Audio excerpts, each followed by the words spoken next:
killers and these dealers connect. It's sick, it's the threat, ambitious, riches. Welcome to the show. This is Golfing NYC Style. I'm Kelley Brooke. I'm here with my guest, Judd Hirsch. Judd, thanks for being on the show. You're welcome. So, Judd, I've seen you over the years practicing here at Randall's Island Golf Center. Thank you for patronizing my facility. I really appreciate it. We wanted to have you on the show because you are a golfer, but we wanted to also talk a little bit about you, get to know you a little bit. I know you grew up in the Bronx. Yes, the Bronx. Yes, very few places are called the anything. The anything, isn't there? You're right about that. The Hague, I think, was the only other one I know. Why do you suppose that is, the Bronx? I have no idea. I know there was a man by the name of Bronx. Thank you. There was a man by the name of Bronx who settled in the Bronx, and I believe he was Dutch. Oh, and he had a farm. And the place where he settled in the Bronx was named after him for some reason. I suppose if I was one of those guys and came over and settled in what would be called the Hirsch. The Hirsch. Yeah. The Brook. I like the it. Brook. Maybe we'll rename this place the Brook. That's right. What was it like growing up in the Bronx? Everything is economic.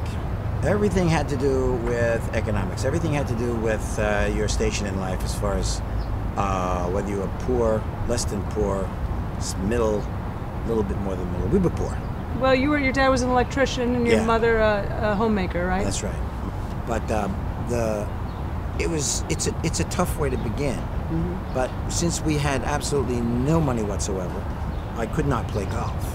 So what did you do? Couldn't play tennis either. We played on concrete grounds. We played all kinds of ball with little what they call Spaldings, okay? Mm-hmm. And had a pitch. So you played stoop ball? Stoop ball. I'm from Iowa. We didn't have stoop ball in Iowa. Wall ball, which you hit the ball off the wall. You become rated in your neighborhood. They said, that's her, she hits it a mile. That's her, she's the fastest one in the neighborhood. And so were you the fastest one? And you were always challenged with someone who thought they could beat you. Ah, how fun. Right? And as long as you kept on winning, you were the fastest one in the neighborhood. So this has probably helped you in your golf career a little bit. I know your golf career started later, but you were a natural athlete. You learned, confidence. Which golf is 100% confidence. It's not 99%. It's 1% physical. The rest of it is confidence. So it is for me now. And it probably helped you in your career also. But your career started off. You went to school for engineering and physics. Yeah, right? yeah. So how did you go from engineering and physics to acting? I don't know, a quirk happened. I'm not quite sure exactly how. I was at City College with my friend, with my best friend. We both went through the same course. And one day I said, I don't think either of us want to really do this anymore, do we? Because it was an unsocial thing to do. Mm-hmm. I was more interested in playing games, imitating, and doing something about acting. I didn't know what acting was. I didn't think about it. I was just doing skits. But it was all neighborhood. Daring. Do you dare to go up on the roof and stand on the edge? Do you dare? It's all about daring in those neighborhoods, right? You dare to throw an egg into the street in front of somebody and then go, yeah, and then run. Well, so that's what I grew up as. I grew up as a guy. If you dared, then you became somebody in the neighborhood, right? Uh-huh. So to get this kind of this kind of fame, all right, you had to do something that someone recognized, and therefore I started to think that maybe there is something recognizable about me that I can influence something. So you seem like you're a real leader. I mean, you grew up, you were the leader, you were the athlete, you Captain were the fast on my team, one. Right, basketball team, softball team, And then, of course, I became more serious because I had to go to school and learn something because we were poor, and I had to make sure that I was going to have a job later on. And then so would you say that fear, because you were poor growing up, motivated you also? Oh, fear is life. Yeah, me too. But as I say, I never watched golf when I was a kid because it wasn't on. Mm-hmm. I never thought about that being a game for a person, a man, an athlete. We were all talking about how well we looked and how far we could hit a ball and whatnot. Then I realized when I started watching it, I thought, how in the world do these guys hit that ball that far and so accurately? Yeah. I get on a course and I see that the yardage is 600 yards from champions tees, and I go, I quit. I'm going up to the senior tees. I'm going way down there. Champion, my God, how did they do it? So that really got me, because I don't care how old I am. I really think I can hit the ball pretty far, and I'll never hit it 300 yards. But I bet you that if with some practice, maybe you could do it. I'm going to help you. You're going to become famous. I'll tell you how. You're going to say, you taught a year-old man how to hit a ball 300 yards. I'll take you on tour with me. I'll quit. Take that. I'll take that more than any award I ever won. Well, let's talk about your awards. That's a great segue. You have had such an incredible career. You've won 2 Emmys for Taxi. Yeah. You were nominated for an Academy Award. You won 2 Tonys also. I mean, you've done so many incredibly great things. What's your favorite part of acting? Do you like TV? Do you like Broadway? Stage, huh? Yeah. And what is it about remember stage? I talked about the challenges you always have in your life? Well, that's the one. You know, people coughing, cell phones going off, just you're remembering on your lines. You're out there on a line, and it's better happen tonight. In movies, you can flub, you can do it over, you can do 16 takes. On the stage, and you hope that you can play long enough so that you can crawl into this part. You can't do the part in opening night. You're not anywhere. You're probably about 40–50% of the character on opening night. Really? I don't care what anybody says. Yeah. If they say that they were totally successful, never changed their performance since opening night, they're not telling the truth. I'm interested in knowing, you know, and I hate to bring up bad memories because you probably forgot them, but like, what was your biggest blunder on stage, or what was the biggest catastrophe on live stage that ever happened to you? Well, the biggest blunder, of course, is forgetting where you are. Yeah. I mean, I've heard some really bad stories, and they become laughable, of course. I was the understudy to Jerry Orbach, and I eventually was going to. I didn't even think I was ever going to take over the part because I wasn't a star, and they wanted somebody with a name. But then they finally said, no, I think he should do it. We were very different people. The first night I took over, Jerry it was a singer also, you know, and so he had laryngitis. He comes to me in the middle of the show, second act, and he said, don't worry about it, I'll go on, I don't want you to have to do it. I had to put on all the clothes. They told me I was on for the second act. I said, how's anybody going to believe the fact that this is not Jerry Orbach? So they said, so then he said, no, I'll do it. He comes, he does the show. I knew I was on the next night. Finally, I come in and they said, we better rehearse it. And I said, no, don't rehearse this. Don't rehearse. Let's just say all the lines as quickly as we can, then I'll know I'm ready. So we did. We went rapid fire. And everybody was like, yeah, come on, we got a new guy. Hey, we're gonna really do this tonight. I said, don't worry about a thing. Because if you do, I'm gonna get work. We go on. I hit a note with the girl that I'm playing with in the first scene, and it's like 3 pages later, another one of those. And she goes, as if to say, oh, you just skipped a few pages. So now people just have to come on later, right? And they were still dressing. Oh, gosh. So one lady comes in, she's the landlady. I'm looking, I'm thinking, why is your hair in curlers? We never played this with hair in curlers. Because her hair was still in curlers. She doesn't come on until much later. And each one of them giving me these strange looks. I had no idea what I did. At the end of the act, they said, what did you do?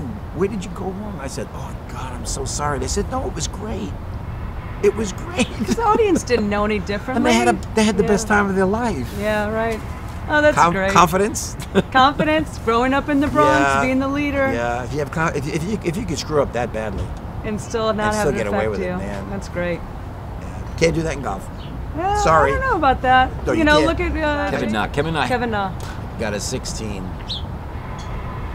I never got a 16. I've never gotten a 16 because I always pick up after 10. Oh, yes, of course. Yeah, right, you can't do that in the pros, yeah. Right, exactly. Okay, well, why don't we go over and take a look at your game? Are you ready for this? I'm ready for it. Yeah. I'm going to hit off grass this time, right? Yep, grass. No mats. We're graduating from the mats today and going to the grass. Next thing after that is actually playing a golf tournament. Yeah. Scary. I'll get you through. You know what? You're strong mentally, and that's all that matters in golf. So. Yeah. And then I'll come back on the next day and show you what you've taught me. Okay. Okay? Good. A deal. Let's go. A deal. All right.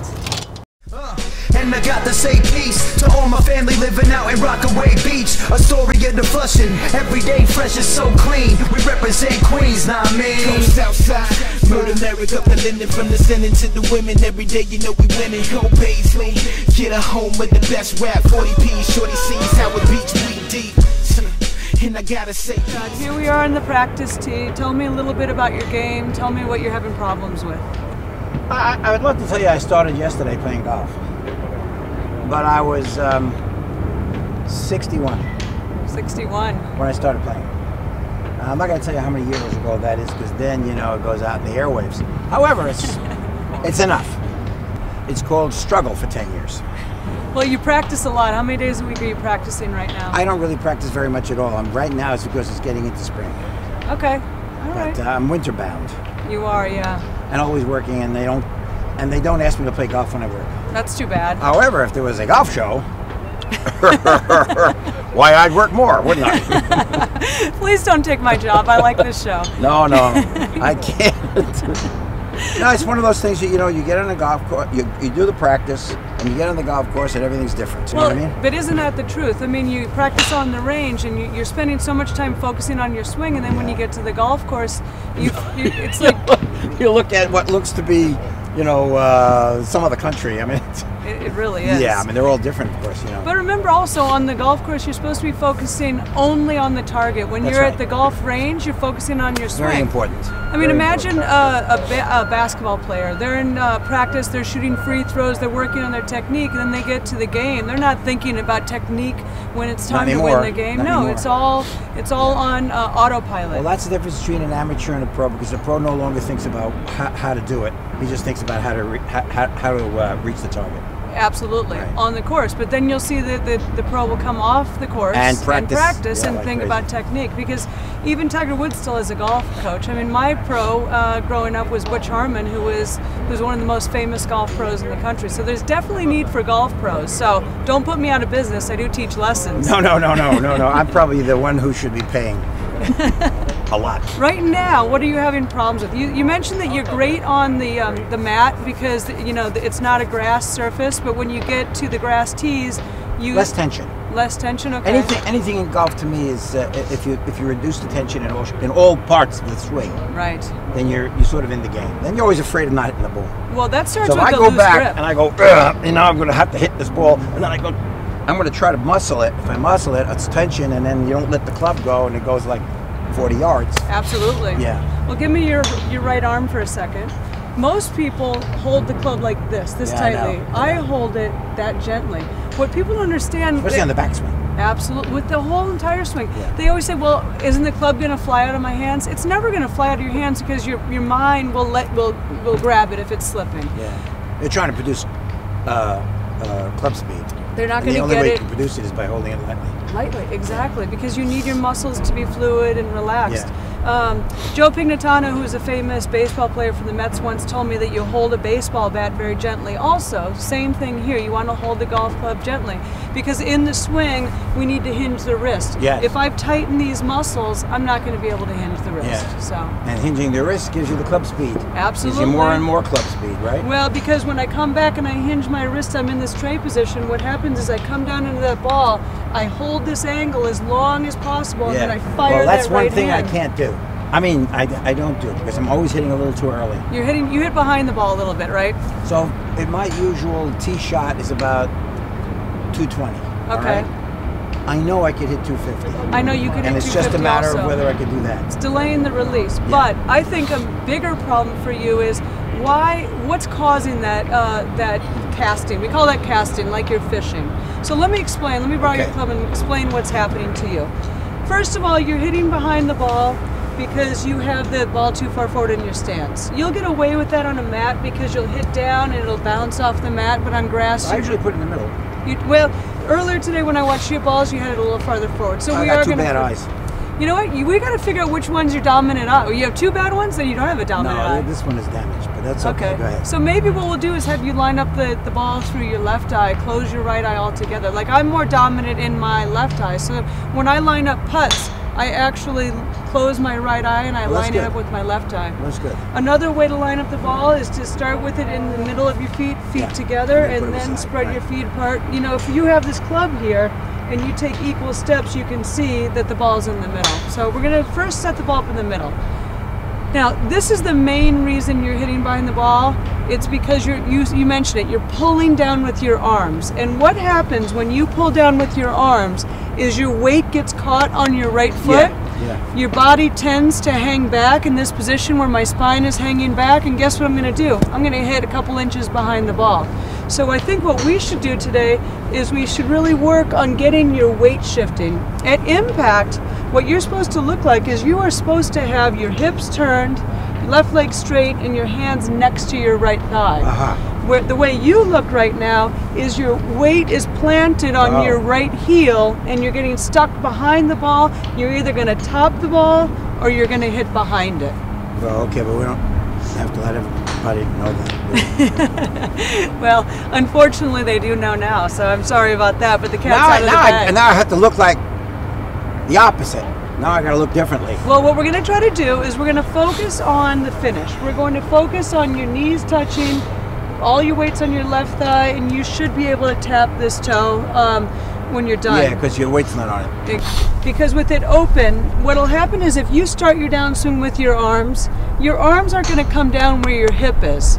Your arms are going to choose a new path that's open and clear. They're going to come outside in, and you're going to pull the ball with your shorter irons, and you're going to slice your woods. It's better to keep the arms closer to the body, correct? Not on the backswing. On the backswing, we actually want you to come. No, I know that. I know we're trying to come across a straight line. Well, what we want to do is wider, and then up here like you're holding a tray. Right. Now, again, we want the elbow to come down and follow your hip, but if your hip is here, your arm's not going to come that way, it's going to go across. So the key here is that you've got to clear that space. Do you see how I just shifted my weight? I cleared the space. Now my elbow will follow behind. I'm also on my left foot. Yes. When I'm on my left foot at impact, I can simulate this. See how I got underneath that ball with no problem and I didn't hit behind it. Yeah. So your biggest issue is you're pulling the ball because your elbow is coming over because your hip is in the way. You're hitting behind the ball because you haven't shifted your weight. So the key here is we've got to get your weight shifting. Okay, so here's the drill I'm going to ask you to do. Drills are so important. Now you can overdo a drill and you can underdo a drill. We want to find that happy balance. We don't want to overdo a drill because it'll create more problems sometimes. You'll be able to notice when I overdo a drill, I fall absolutely flat on my face. That's all, folks. Okay, so if we pick you up, we know that it's done, right? Yeah. Okay. All right, here's the drill. You're going to set up normally, take your time. I'm going to lift my right heel off the ground so all my weight's on my left foot. I'll come back, not all my weight will shift to my right, just a little, and then my goal is to get my right knee to touch my left at the end. I want to hold my finish with my belly button at the target. Okay. Okay, so your turn. Let's see how well you do here. I'm going to set you up. Okay, so set up normally first. Okay, make sure you're balanced. And then you're going to lift your right heel off, good. Now you're going to take that club back and shift. Nice. Oh, okay, I got it. So the key is, the key is not to rush. It is, because your arms are so much lighter than your body. They can move down so much faster than your body. You've got to slow up your arms and let those hips do the work. That. Yeah, over and over. And for some reason, the mind says, I got to do it this way because that way is not. I haven't done that enough. Absolutely. You know what I mean? If you practice the same way over and over and over again, get away from the thing you did, the muscle memory is stuck. But here's the important thing: practice makes perfect. It doesn't make perfect; it makes permanent. So you've got to have a very focused practice. I always tell people, if you're hitting it badly, I want you to go home. I don't want you to stay and keep repeating a bad swing. I want you to go home and come back another day when you're fresh. And get instruction. Get instruction. Because if you don't get instruction, you'll never know what you're doing, and you'll be changing your game every 5 seconds. Absolutely. Right? Okay, thank you. Thank you. Pleasure.